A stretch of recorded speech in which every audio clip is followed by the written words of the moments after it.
हामी एनगेन प्रकारेण अब निर्वाचनको तयारीमा जुट्ने भएका छौँ। मिति तोकिन बाँकी छ, तर अनौपचारिक रूपमा मिति आइसकेको छ। यो बिचको अवस्था र यो निर्वाचनसम्म आइपुग्दाको अवस्था र नयाँ परिवेशमा हामीले स्थानीय निकाय सञ्चालन गर्दाखेरिको अलिकति अनुभव विश्लेषणसहित बताइदिनुहोस् न, कस्तो रह्यो? अब हाम्रो संविधानले पहिलो पटक स्थानीय सरकारलाई संवैधानिक सरकार बनाएको छ। योभन्दा अगाडिका बन्ने स्थानीय सरकारहरू स्थानीय सरकारको रूपमा थिएन, निकायको रूपमा थियो र त्यो कानुनद्वारा बन्थे। नेपालको संविधानले चाहिँ 3 तहको सरकार निर्माण गरेर जनताको घरदैलोको सरकारलाई संवैधानिक बनाउने र त्यो स्थानीय प्रजातन्त्रको अभ्यास गरेर जनताको सेवा र सुविधा र सुशासनलाई प्रबल बनाउने र दिगो विकासलाई प्राथमिकता राख्ने र स्थानीय तहको जनप्रतिनिधिले गर्ने प्रजातान्त्रिक अभ्यासले चाहिँ एउटा म्याच्योर पोलिटिसियनहरू, समाजका अगुवाहरू, सामाजिक अभियन्ताहरू जन्माउने काम गर्छ। त्यो लिडरसिप जन्माउने पनि प्रक्रियालाई केन्द्रीकृत गरेर स्थानीय सरकारको कामहरू अगाडि बढाउने सवालमा चाहिँ स्थानीय सरकारहरू चाहिँ साँच्चै नै भोलिको एउटा चाहिँ राम्रो राजनीतिक व्यवस्थालाई सबल बनाउने जनशक्ति र लिडरसिप जन्माएको संस्था पनि भएको छ हुनाले त्यसले देशको सामाजिक आर्थिक रूपान्तरणको पाटोमा समस्या परेका कुराहरूलाई पनि सहजीकरण गरेको छ। शासन व्यवस्थाले जनताको नजिक पुर्याएर जनताको सेवा र सुविधा र तिनीहरूलाई दिनुपर्ने सामाजिक न्यायका कुराहरूलाई पनि त्यसले व्यवस्थापन गरेको छ। ग्रामीण क्षेत्रको अर्थतन्त्रमा त्यहाँ देखा परेका उद्यमशीलताका कुरा, कृषिका कुराहरू, त्यहाँको चाहिँ व्यापार व्यवसाय प्रबन्धन गर्ने कुराहरू, त्यहाँ पूर्वाधारहरू, आधारभूत आवश्यकता परिपूर्ति गर्ने सवालमा पनि स्थानीय सरकारले सबलीकृत भूमिका निर्वाह गरेको छ। यो समग्रतामा के देखिन्छ भने स्थानीय सरकार केवल एउटा चाहिँ संविधानले चाहिँ स्थानीय जनताहरूलाई सबल बनाउनका लागि खोजेको एउटा चाहिँ आधार मात्र होइन, यसले चाहिँ रूपान्तरणकारी भूमिका खेल्न सक्ने एउटा चाहिँ परिस्थिति निर्माण गर्न सक्ने इकाइको रूपमा विकास भएको छ। अब यति धेरै सबल हुँदै पनि संविधानले भने जस्तो सबै काम गर्न सक्यो कि सकेन भन्दा त्यो सकेन। किनभने सङ्घ सरकारले पनि पूर्ण रूपमा स्थानीय सरकारले संविधानमा भित्र रहेको भए तापनि धेरै अधिकारहरू बाँझिएका छन्, ती कानुनहरू संशोधन भएको छैन। नयाँ संविधानले दिएको अधिकार क्षेत्रहरू छ, त्यो अधिकार क्षेत्रलाई चाहिँ व्यवस्थित गर्नुपर्ने कुरा छ, त्यो व्यवस्थित भएको छैन। र पुराना कतिपय विषयहरू छन् जुन पुराना संविधान र कानुनहरूले अधिकार प्रत्यार्जन गरेको, तर नयाँ कानुनहरू आइसकेपछि नयाँ संविधान आएर चाहिँ त्यसलाई कार्यान्वयन गर्नुपर्ने सवालमा चाहिँ कतिपय कानुनहरू अहिले पनि संसदमा बनेको छैन र यी विविध कुराहरूले गर्दाखेरि अझ स्फूर्ति रूपमा अगाडि बढ्न सक्ने कुरालाई अलिकति समस्या त ल्याएको छ। तर यद्यपि यो 4.5 वर्षको दौरानमा स्थानीय सरकारले प्राप्त गरेको अधिकारको हिसाबले कानुन निर्माण गर्ने कुरा, नीति निर्माण गर्ने कुरा, त्यसलाई व्यवस्थापन गर्ने कुरा, त्यसको संरचनागत परिस्थिति निर्माण गर्ने कुरा, उपलब्ध बजेटहरूको आधारमा चाहिँ खानेपानी, शिक्षा, स्वास्थ्य, कृषिमा चाहिँ स्थानीय जनताहरूले दिनुपर्ने सेवाका विषयमा, उसलाई चाहिने प्रशासनिक सर्भिसहरू चाहिँ डेलिभरी गर्ने विषयमा र जनताले परिचालन गर्ने विषयमा चाहिँ स्थानीय सरकार चाहिँ अत्यन्त सबल देखिएको छ। यो सबल पक्षलाई हामीले हाम्रो सामाजिक पुँजीको रूपमा, हाम्रो राजनीतिक पुँजीको रूपमा नेपाली समाजको आर्थिक सामाजिक रूपान्तरण र आधारभूत आवश्यकता परिपूर्ति गर्ने सवालमा यो स्थानीय तह र स्थानीय तहको जनप्रतिनिधि चाहिँ साँच्चै नै समाज रूपान्तरणकारी हो भन्ने कुरा त तथ्याङ्कले देखिराखेको छ। सङ्घ, प्रदेश, स्थानीय मध्ये कुन प्रभावकारी भयो भन्ने कुरा त पूर्वाधार विकासमा होस्, कानुन निर्माण गर्ने कुरामा होस्, सामाजिक सेवा र आर्थिक रूपान्तरण गर्ने क्षेत्रमा होस्, यी सबै कुरामा चाहिँ स्थानीय सरकार सबल रहेको देखिन्छ। यसमा अलिकति यसैलाई मैले थोरै अर्को पाटो हेर्न चाहेँ भनेको यो चाहिँ अन्तर्सम्बन्धका कुरालाई लिएर होला। सङ्घ सरकारमा हुने राजनैतिक घटनाक्रमले स्थानीय सरकारलाई पनि असर गरिरहेको छ, किनभने राजनैतिक रूपमा एउटै पाटोमा हुँदाखेरि असर गर्नु स्वाभाविक पनि हो।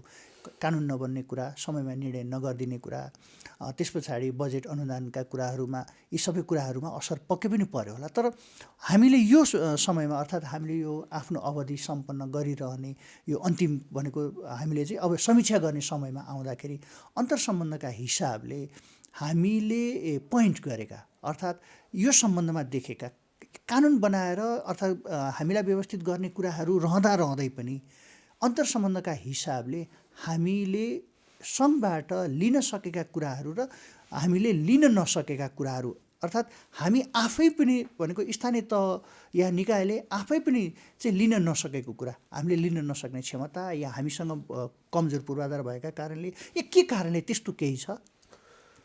अब यसमा चाहिँ हामीले दुईटा कुरालाई हेर्नुपर्छ।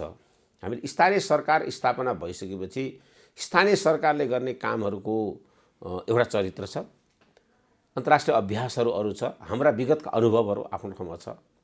तर हाम्रो संविधानले चाहिँ तीन तहको सरकार निर्माण गरेपछि यो तीन तहको अन्तर्सम्बन्धको विषयमा चाहिँ हाम्रो प्रिन्सिपल्ली नै हाम्रो संविधानले के एग्री गरेको छ भने यी तीनवटा सरकार को एक्जिस्टिङको, सहअस्तित्वको, हैन, साझेदारीको र सहकार्यको सिद्धान्तमा अगाडि बढ्छ भनेको छ। विश्वमा धेरै संघीयतामा गएका देशहरूमा तपाईको चाहिँ प्रतिस्पर्धात्मक अवस्था पनि छ, तर हाम्रो संविधानले चाहिँ त्यो प्रतिस्पर्धाले त्यहाँ स्थान दिएर तर के देखियो भने त्यहाँ कोएक्जिस्टिङ सहअस्तित्वको कुरा गर्यो। सङ्घ सरकार, प्रदेश सरकार र स्थानीय सरकार यो संविधानद्वारा नै निर्मित भएको सरकार भएको कारणले यी सरकार एकले अर्काले सम्मान गर्नुपर्छ, एकले अर्काको अस्तित्वलाई स्वीकार्नुपर्छ भन्यो। त्यो भयो कि भएन भन्ने विषयमा सङ्घ सरकार र प्रदेश सरकारले स्थानीय सरकारलाई सबल बनाउने सवालमा धेरै विषयहरूमा कानुनी कुरा, संविधानका कुरा, नीतिगत कुराहरूमा चाहिँ त्यो खेल खेलेको हामीले पाएनौँ। साझेदारीको कुरा चाहिँ सङ्घ सरकारले गर्नुपर्ने कामहरू, राज्यको निर्देशक सिद्धान्त, मौलिक हकका कुराहरू, पञ्चवर्षीय योजनाका कुराहरू, अन्तर्राष्ट्रिय सन्धि सम्झौताका कुराहरू, नेपाल सरकारले आफैले परिलक्षित गरेका योजनाहरू सबै उसले नै गर्ने हो। तर त्यो प्रदेश र स्थानीय सरकारको त्यहाँ भूमिका हुन्छ भने त्यो भूमिका दिनुपर्थ्यो, त्यसमा कन्जुसै भएको छ। मौलिक हक, अन्तर्राष्ट्रिय सन्धि सम्झौताका कुराहरू केवल सङ्घ सरकारले मात्र गर्नुपर्छ भन्ने छैन, त्यो प्रदेश र स्थानीयका पनि दायित्वभित्र पर्छ। त्यो चाहिँ कोअर्डिनेसन र कोअपरेसन गर्ने कुरा चाहिँ भएन, किनभने त्यो संयन्त्रले चलेन। प्रधानमन्त्रीको अध्यक्षतामा एउटा समन्वय परिषद हुन्छ, त्यो समन्वय परिषदको बैठक बस्नुपर्छ, त्यो बैठक एउटा मात्र भयो, त्यो बैठकले चाहिँ तपाईँको कार्य सम्पादन गर्नुपर्ने जिम्मेवारी हुन्थ्यो, त्यो फङ्सनमा आएन। अब स्थानीय सरकार केही नगरपालिका र केही गाउँपालिकाहरू पुराना थिए, तर धेरैजसो राज्य संरचना पुनर्संरचना भएपछि नयाँ बन्यो। त्यसको कर्मचारी संरचनामा जति आवश्यक छ त्यस्तो खालको दरबन्दी सृजना र कर्मचारी सरकारले दिन सकेन। आर्थिक निक्षेपनको सवालमा प्राकृतिक स्रोत वित्त आयोगले सिफारिस गरेको आधारमा, त्यहाँ भएको मापदण्डको आधारमा स्थानीय सरकारले बजेट विनियोजित गर्ने कुरा पनि सरकार चुक्यो। अब जब आर्थिक रूपमा चुक्छ, कानुनी रूपमा चुक्छ र राज्य सञ्चालन गर्नका लागि चाहिने संयन्त्र र कर्मचारी प्रशासनको व्यवस्थापन गर्नेमा चुक्छ भने स्थानीय सरकारले पक्कै पनि गाह्रो भयो। त्यसले तपाईँले भन्नुभएको अन्तर्सम्बन्ध चाहिँ हुँदै भएन त्यो पनि म भन्दिनँ, तर धेरै राम्रो भयो भन्दा त्यो राम्रो हुन सकेन। त्यसैले हाम्रो हार्मोनी, तीनटा सरकारको बिचको हार्मोनी चाहिँ सङ्घीय सरकारले क्रिएट गर्न सकेन। प्रदेश सरकारले गर्छ कि भन्ने लागेको थियो, प्रदेश सरकार पनि आफै अल्मलियो र त्यसले पनि गर्न सकेको छैन। अब स्थानीय सरकार चाहिँ पहिलोपल्ट निर्वाचित भएर उसले जुन कामहरू अगाडि बढायो कम्पेरिटिभली तीनटा सरकारभन्दा अब्बलै छ। खर्च गर्ने सवालमा, बजेट निर्माण गर्ने सवालमा, योजना तर्जुमा गर्ने सवालमा, योजना कार्यान्वयन गर्ने सवालमा, जनसहभागिताको सवालमा, तल्लो तहको जनताहरूको आधारभूत विकासका लक्ष्यहरूमा चाहिँ कार्य सम्पादन गर्ने कुरामा चाहिँ त्यो सबल रह्यो। तर अझ पुँजी बढेको भए, कानुनी व्यवधानहरू अन्त गरिदिएको भए, उसलाई स्फूर्ति रूपमा चल्नको लागि चाहिँ सङ्घीय सरकारले नीतिगत रूपमा चाहिँ कोअपरेसन र कोअर्डिनेसन गर्ने कुरामा गरेको भए अझ सबल हुन्छ भन्ने मलाई लाग्छ। त्यो कुरामा तपाईँले भन्नुभएको अन्तर्सम्बन्धहरू कमजोर धेरै नै भएको पनि होइन, तर जति मात्रामा हुनुपर्छ त्यति भएको छ। त्यसले अहिले अन्तर्सम्बन्ध विकास गर्नुपर्छ।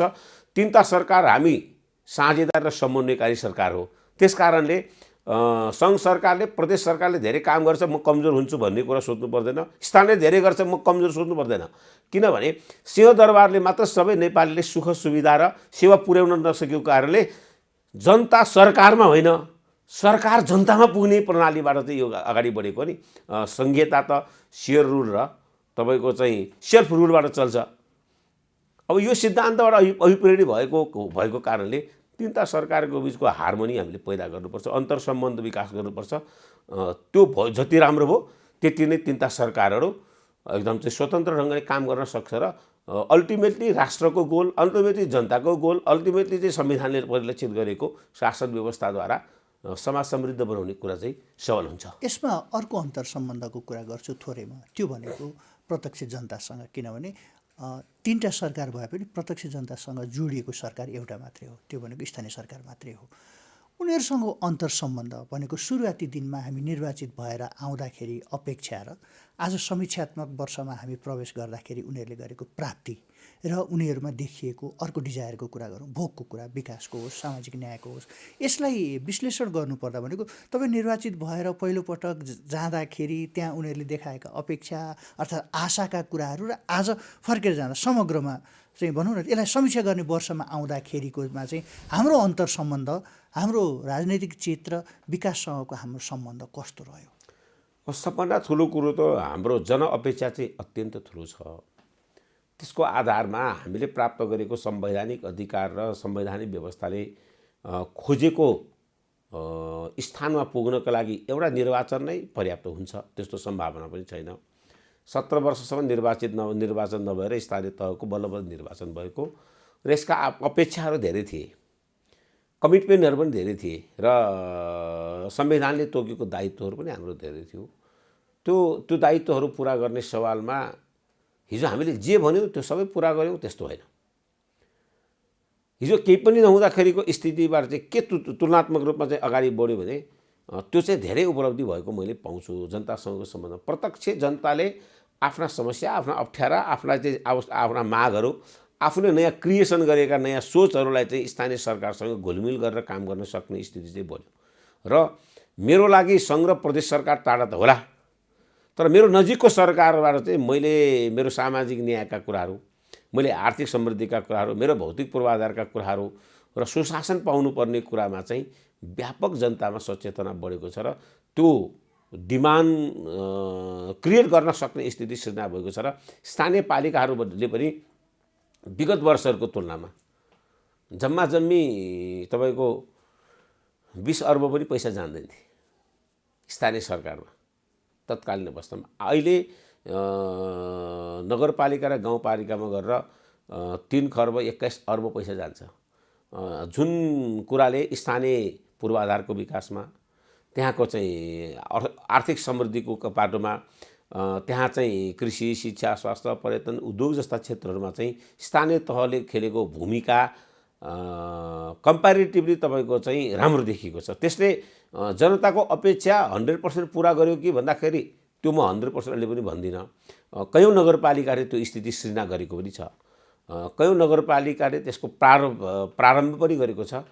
तर स्थानीय सरकार पनि जनताको गुनासो वा असमझदारी वा त्यहाँ चाहिँ अन्तर्विरोध ज्यादा पैदा भएको चाहिँ मैले पाएको छुइनँ। मैले देशभरिको करिब 70% पालिकाहरूको प्रत्यक्ष रूपमा त्यसको चाहिँ भेट्ने, कुरा गर्ने, त्यहाँ पुग्ने कामहरू गरेको छ।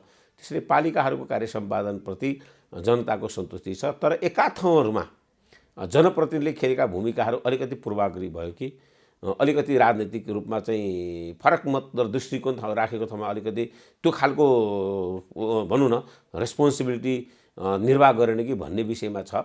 म त सबै पालिकाका प्रमुखहरूलाई भन्छु, हामीले पालिकाको जिम्मेवारी जनताको अहिमतद्वारा प्राप्त गरेको हो।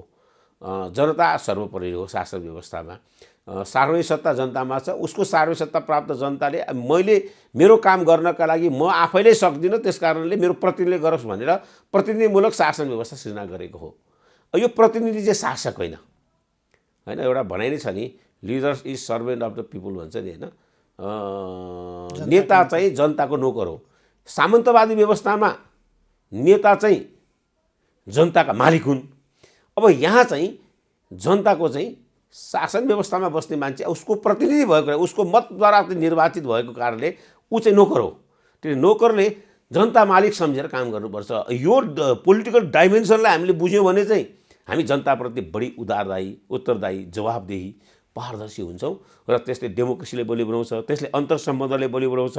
जनताले मन पराएको जनप्रतिनिधि, जनताको हितकर जनप्रतिनिधि भयो भने मात्र शासनले चाहिँ बेनिफिट लिन्छ। यो प्रक्रिया चाहिँ कमसेकम स्थानीय प्रजातन्त्रको अभ्यास गर्दै जाने क्रममा त्यो घुलिन्ता चाहिँ भएको छ। यसमा मेरो यसै प्रसङ्गमा दुईवटा साना प्रश्न मात्र बाँकी छन्, अनि म अर्को प्रसङ्गमा छिर्छु। यो बिचमा हामीले सङ्घीय उसमा अर्थात् देशभित्रको राजनीतिको अलिकति उथलपुथल पनि हेऱ्यौँ।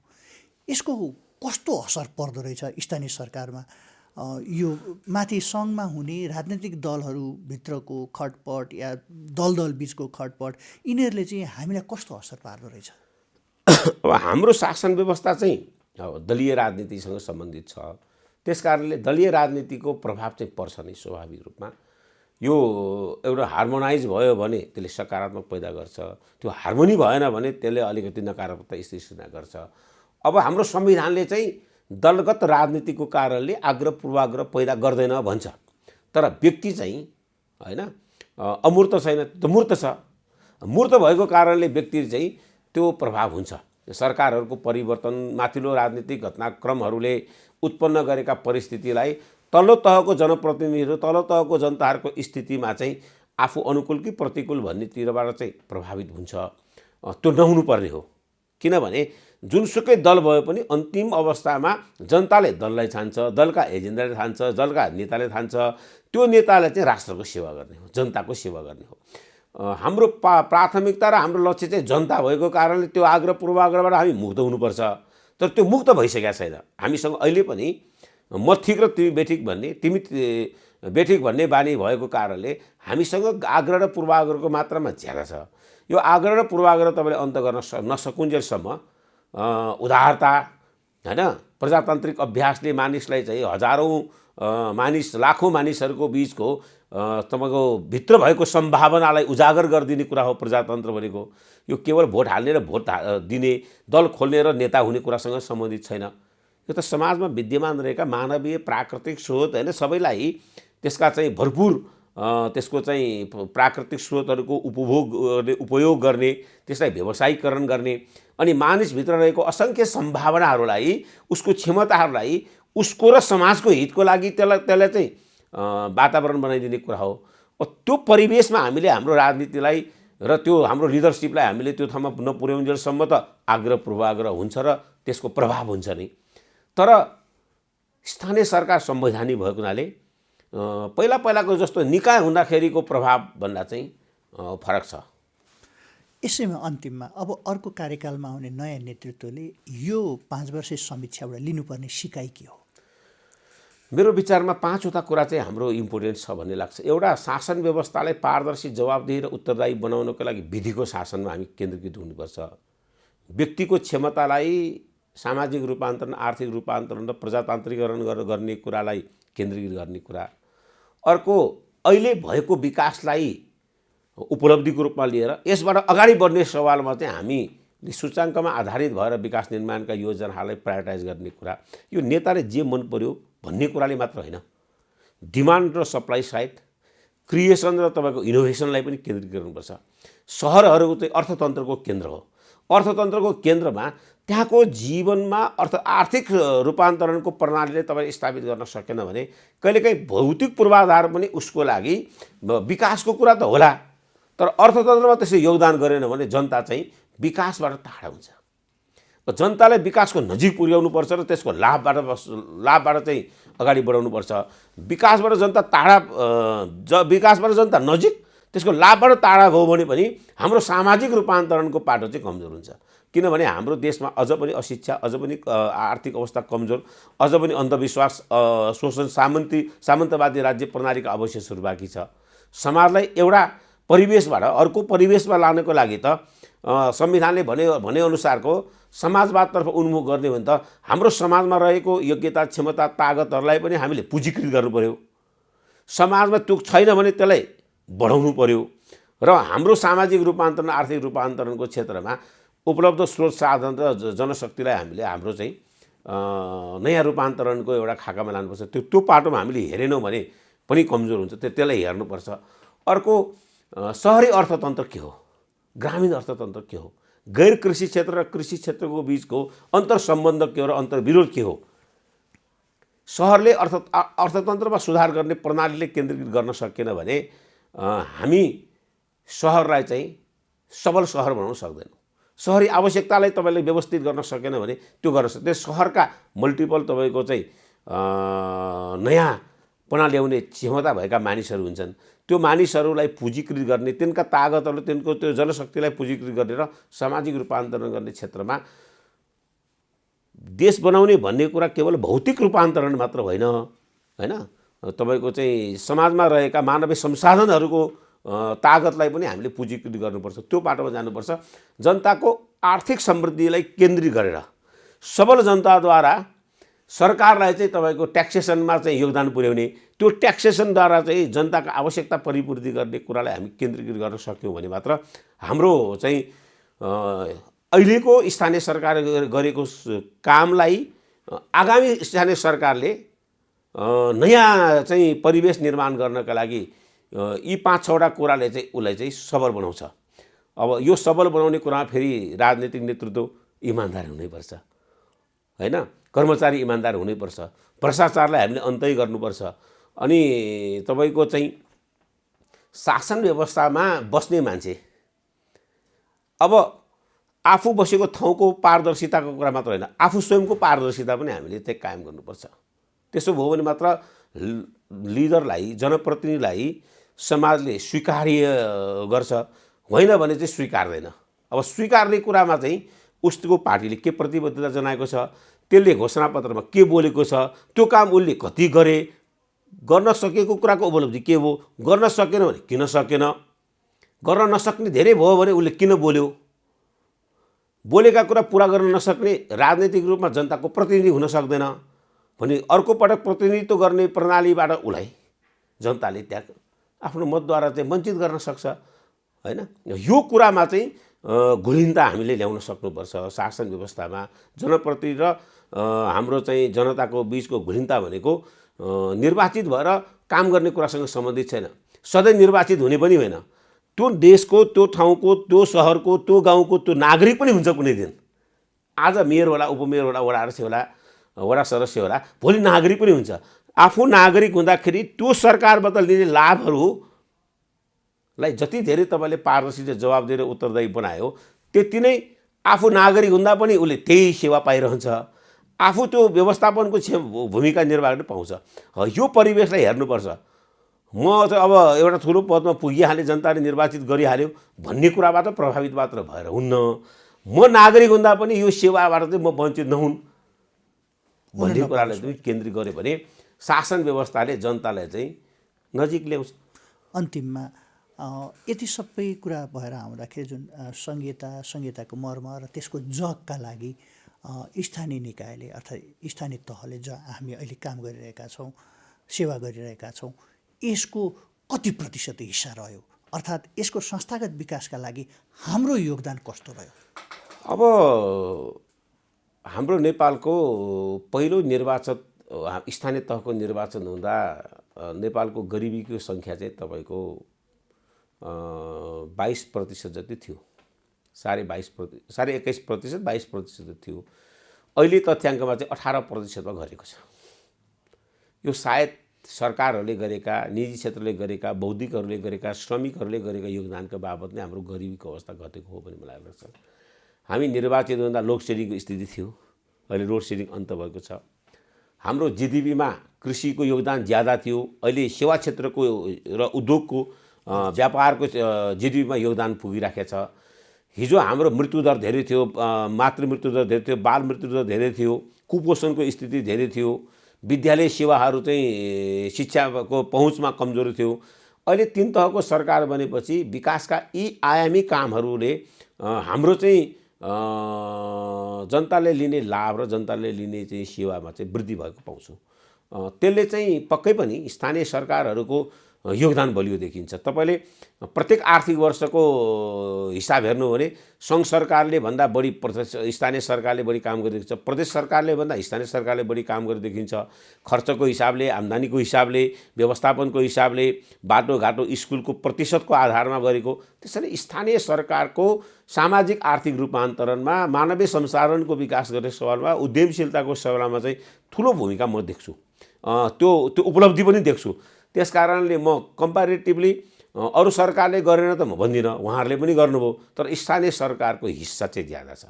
चाहे त्यो स्थानीय सुशासनको कुरामा होस्, कोभिड जस्तो विषयमा पनि म भन्छु।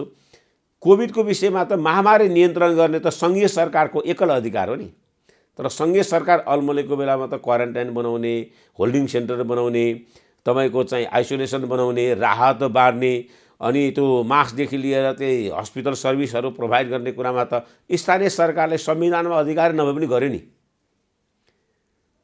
यो केबाट प्रभावित भयो भने संविधानमा भएका कानुन मात्र होइन, मानवीय जीवनको संरक्षण र विकास पनि हाम्रो रेस्पोन्सिबिलिटी हो भन्ने कुराबाट त बाउन्ड्री नै तपाईँको चाहिँ क्रस गरेर अगाडि बढ्यो नि। यो त स्ट्रेन्थ हो नि।